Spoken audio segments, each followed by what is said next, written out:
The Road to Rediscovery is sponsored by BetterHelp. Let me ask you something. Is there something interfering with your happiness or preventing you from achieving your goals? For me growing up, feelings of anxiety, inadequacy, doubt, and even imposter syndrome got in the way of me reaching my goals and reaching my full potential, right? So, BetterHelp addresses these and more. It's not a crisis line and it's not self help, it's professional therapy done securely online. BetterHelp will assess your needs and match you with your own licensed professional therapist. You can log into your account anytime and send a message to your therapist. You'll get timely and thoughtful responses, plus you can schedule weekly video or phone sessions so you won't have to ever sit in an uncomfortable waiting room as with traditional therapy. It's more affordable than traditional offline therapy, and get this, financial aid is even available. BetterHelp wants you to start living a happier life today. They mean it. Visit betterhelp.com/road to rediscovery. That's better, H-E-L-P, and join the over 1 million people taking charge of their mental health with the help of an experienced professional. And there's a special offer for our Road to Rediscovery listeners. Get 10% off your first month when you register at betterhelp.com/road to rediscovery. We're all on this journey of life together, and it sure feels good to know professional help is within our reach with BetterHelp. Again, that's better, H-E-L-P. Thanks to BetterHelp for sponsoring this podcast. Our lives are laid out on a road of bumps, turns, struggles, and more. How do we respond? How do we endure adversity for learning and growth? I'm Aubrey Johnson, and we'll explore these questions and more on the Road to Rediscovery.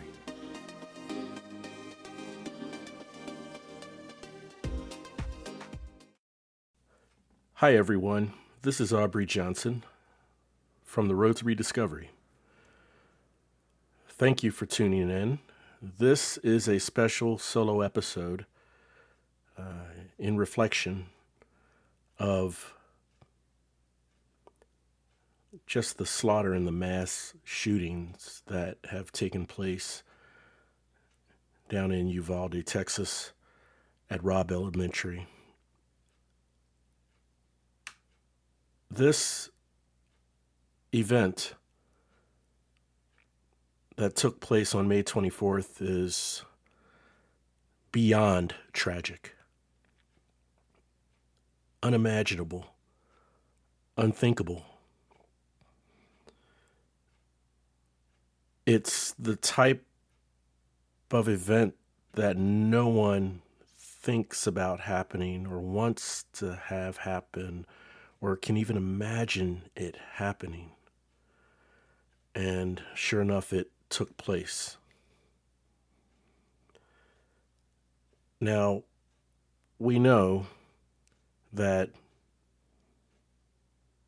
this is not the only case. Over the past 10 years, since Sandy Hook in 2012, and of course, back to the 1997 Columbine in Colorado, that school. This has been happening way too much. And outside of schools, we've seen this happen in the recent past at other places, right? Just 12 days earlier, on May 12th, up in Buffalo, New York, right? I think it's called Tops, the Tops grocery store. There was a massacre there where 10 people were killed at the grocery store by a white supremacist, by someone who was racist. And, in the Buffalo, New York massacre, as well as the Uvalde, Texas massacre, both suspects were 18 years old and had legally purchased their weapons. Now, I am not going to delve into who is accountable. I'm not going to talk about the children being failed or the police and the timeline in their response or the telltale signs of this lunatic, this shooter leading up to the actual event. I'm not going to talk about gun laws. I'm not going to politicize this in any way. I'm just sharing what I've taken in from what happened on May 24th and some recent events that there were mass shootings as well. Do you know this elementary school slaughter marked at least the 30th shooting at a K through 12 school in just the first 5 months of this year? We're not even halfway through the year yet. The first 5 months. So, to me, that's a staggering statistic. And I don't want to politicize this.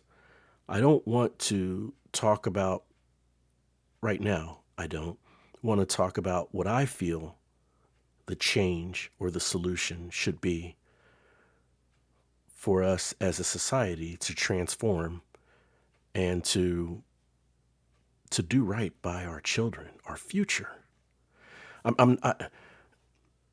Right now, to me, there are many other forums that will have those conversations. Everyone has an opinion. I have mine. But if you don't mind, and I don't want to sound insensitive when I say this, but if you don't mind, I want to set my opinions to the side as far as who's accountable, whether we need stricter gun laws or more law enforcement, or should there be armed policemen with assault rifles in schools to protect the student body if these types of events happen. Uh, Instead of voicing what I feel and how I think about this whole thing, which is a larger problem, a larger issue, right? I want to set that aside. And I want to talk about, my dear God, oh, these parents,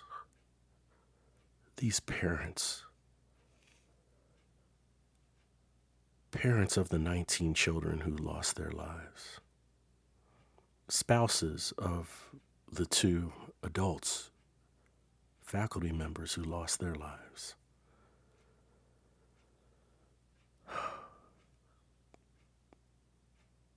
Heartbreaking doesn't begin to describe it. No parent should ever have to bury their child. Again, heartbreaking does not even begin to describe this devastation. How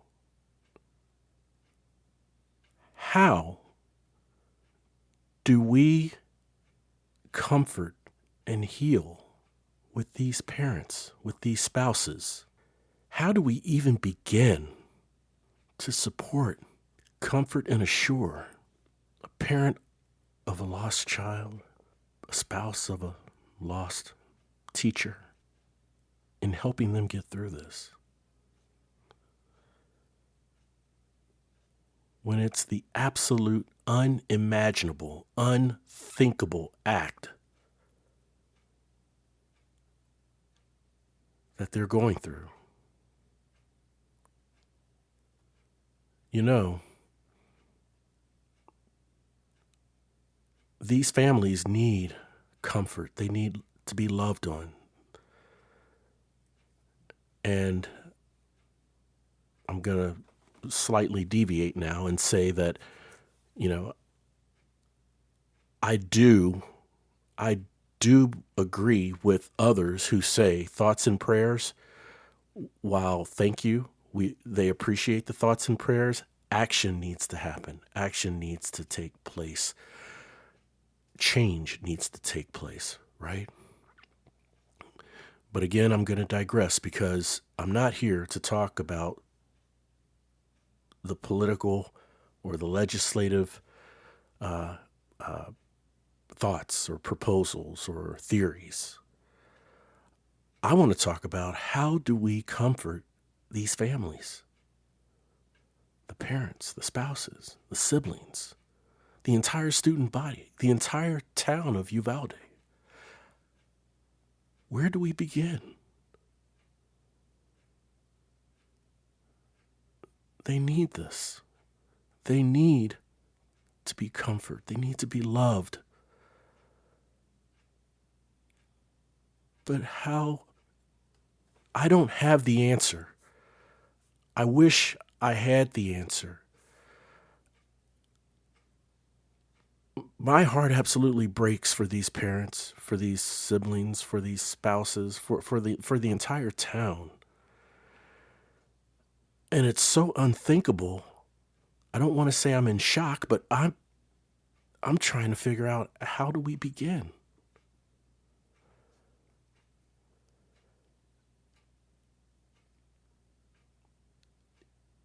These parents,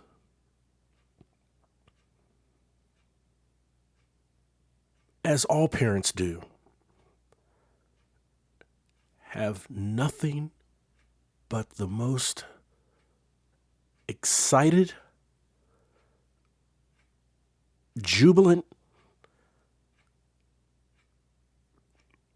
dreams for their children's futures. All parents cherish their children's futures.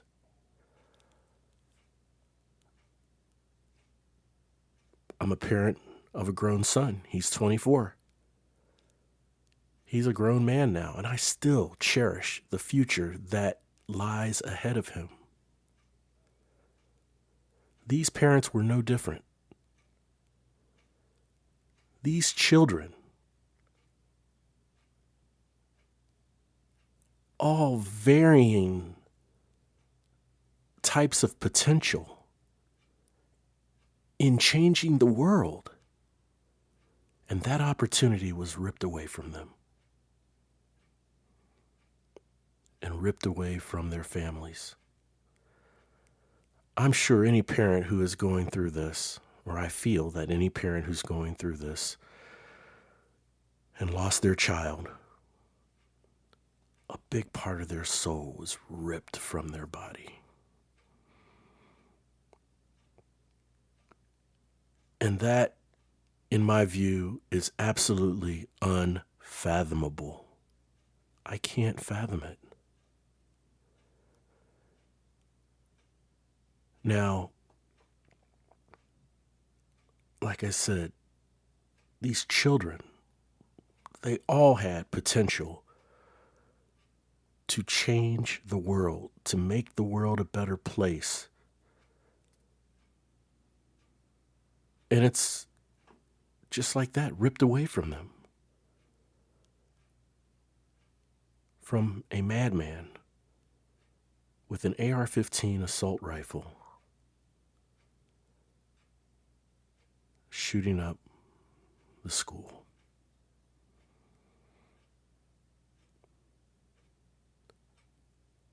Also ripped away are any hopes and dreams the parents have of watching their children get their driver's license, watching them walk to receive their high school diploma,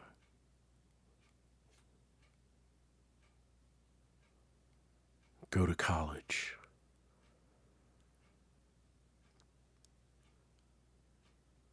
see them get married.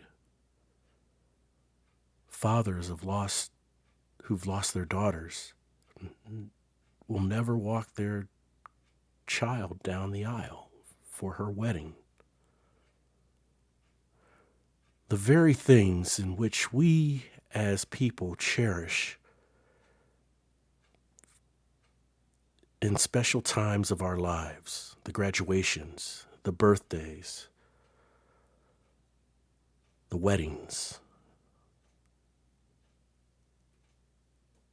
the recitals.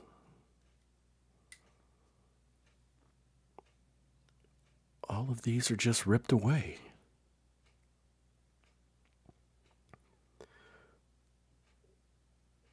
I don't have any words to describe what I'm feeling. Heartbreak is not deep enough. Tragic doesn't fully describe it.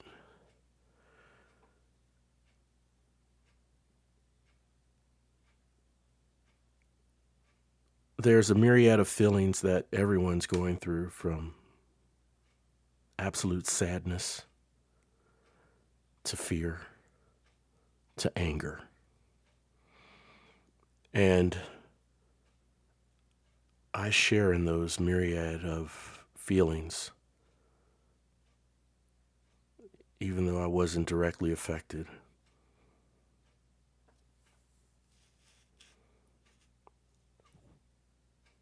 One of the things that I've always had trouble with is being angry at either a system or a circumstance in which I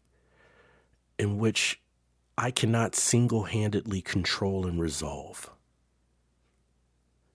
You want to yell, but who do you yell at? You want to scream, but what do you scream?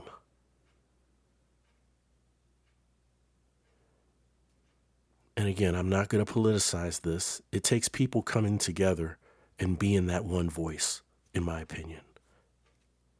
Being that one voice for change. Being that one voice to do right by our children. Being that one voice to protecting our children so they can see their futures for what they'll be. Greatness, change, contributing to society to make the world a better place.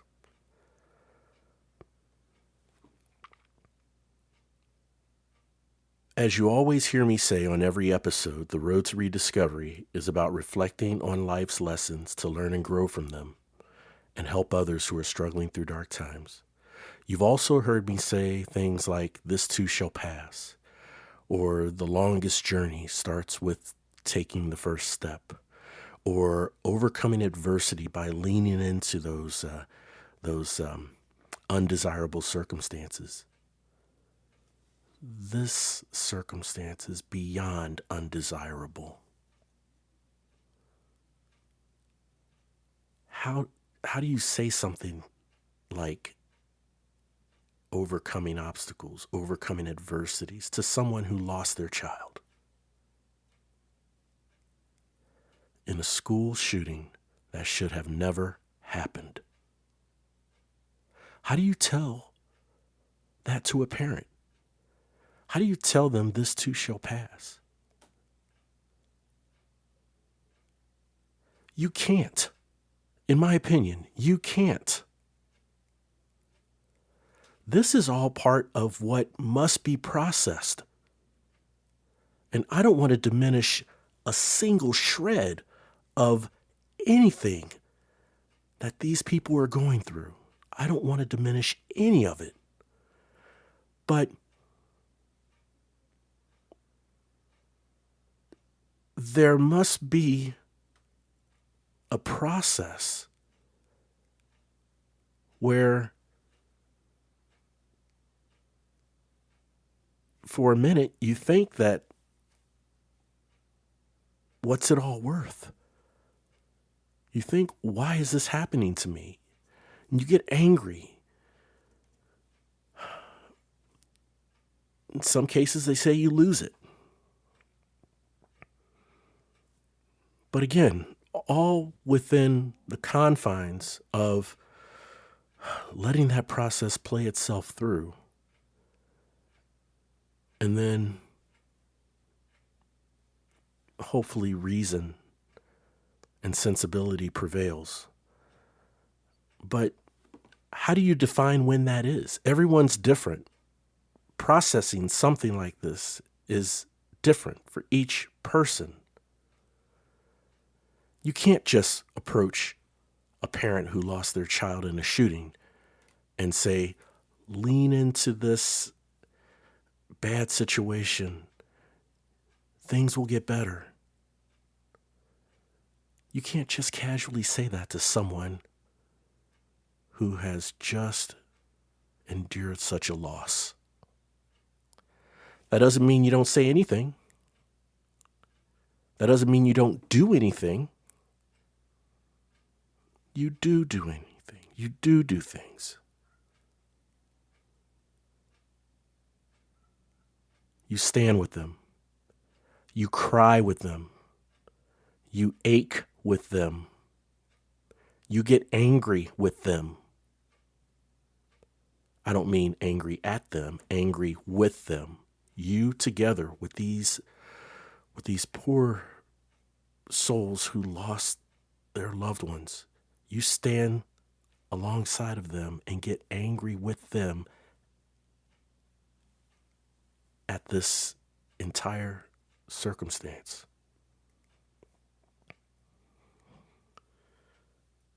I believe there's GoFundMes out there and other organizations that are willing to take contributions for helping and assisting families who have gone through this incredibly tragic, unthinkable situation. But you do act and you do say things. And you know what? I truly feel time does heal wounds. And it's going to take a long time for a lot of people. I still feel optimistic in that we will heal from this.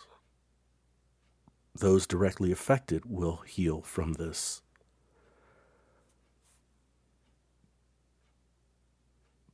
But not without this being the start for change and transformation. What does that change look like that's for the better?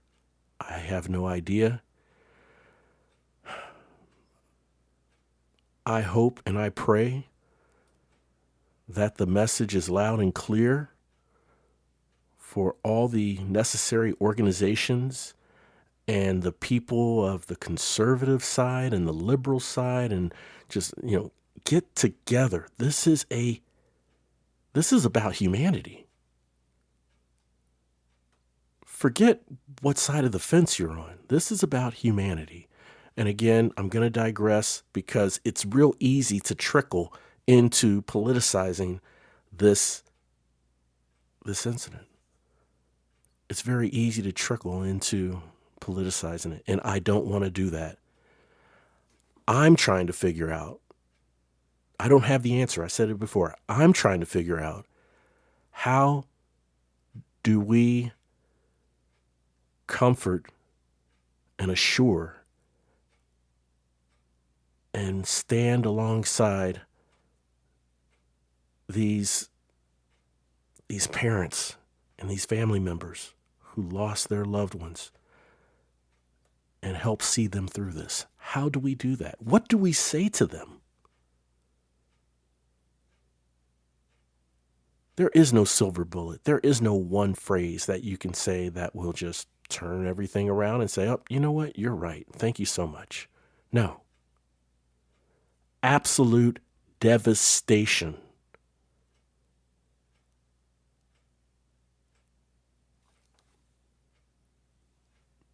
one of the things that really broke my heart was on the 26th, I believe, which I think was a Thursday. On the 26th, heard that the husband of one of the teachers who was gunned down in this massacre, he died of a heart attack, had a broken heart, grieving over his wife 2 days after she was killed. He couldn't go on. The devastation and the tragedy, I mean, just was overwhelming to him. That could happen to any of us, for those that we truly love and care about. If we lose them, it can happen to any of us.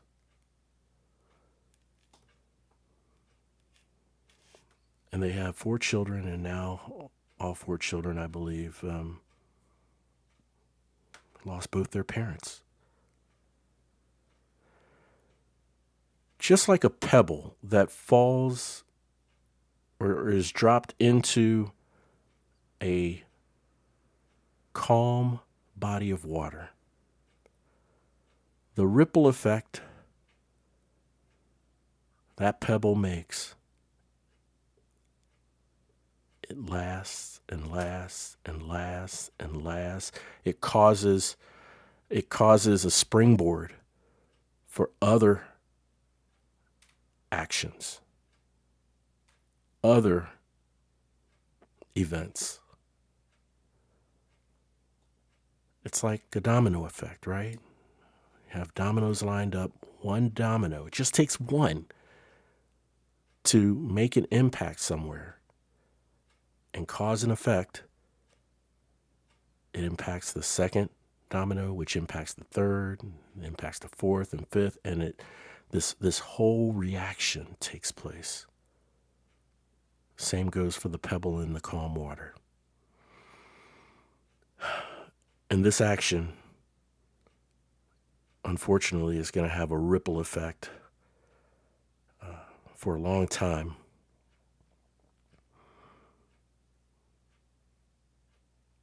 For a long time.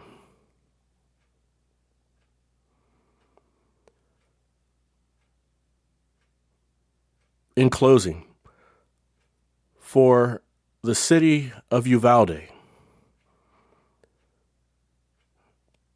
being I'm going to say an honorary Texan myself, having moved here 7 years ago, living in North Dallas,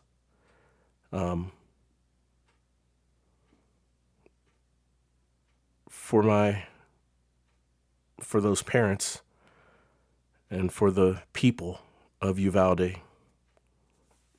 for everyone in Uvalde.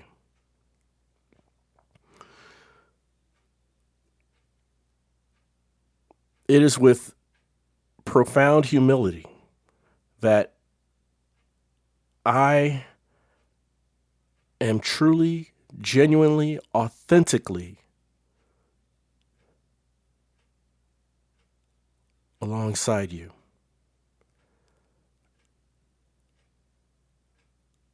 I cannot begin to fathom what you are feeling and going through, but I cry.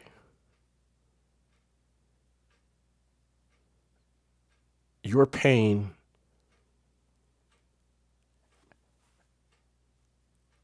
has been felt in my heart.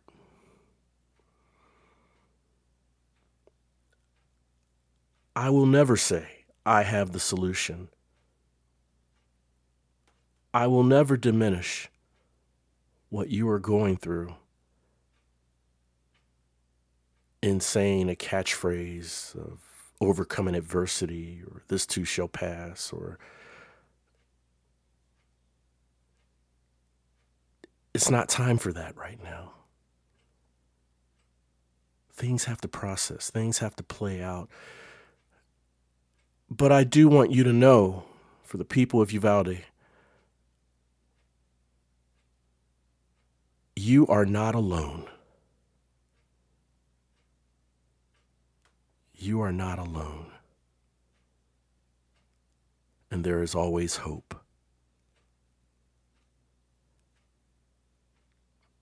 As hard as that is to believe right now, as painful as it is to hear it, you are not alone. And I stand with you.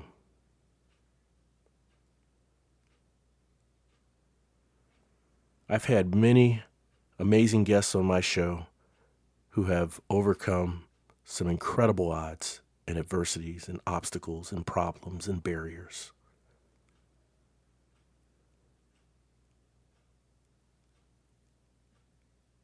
But something like this, again, unfathomable, unthinkable.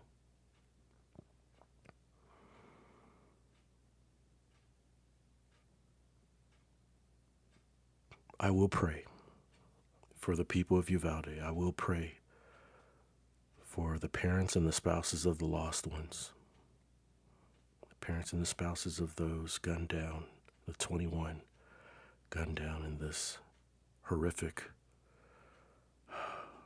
act.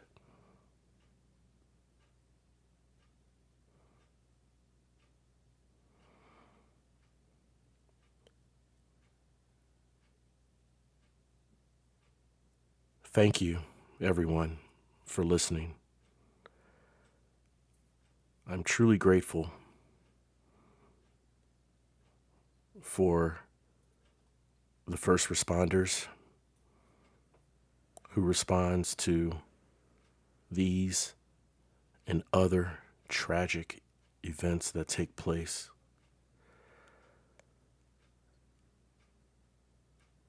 And I'm very grateful also for those therapists and counselors and people who address mental health and help people who are suffering from mental health problems. Addressing those problems with these individuals. I have a tremendous amount of respect and admiration for those people as well. And a tremendous amount of respect and admiration for the teachers of our schools, principals, faculty members, and security. Thank you again for listening to this special episode. God bless the people of Uvalde, Texas. God bless you all.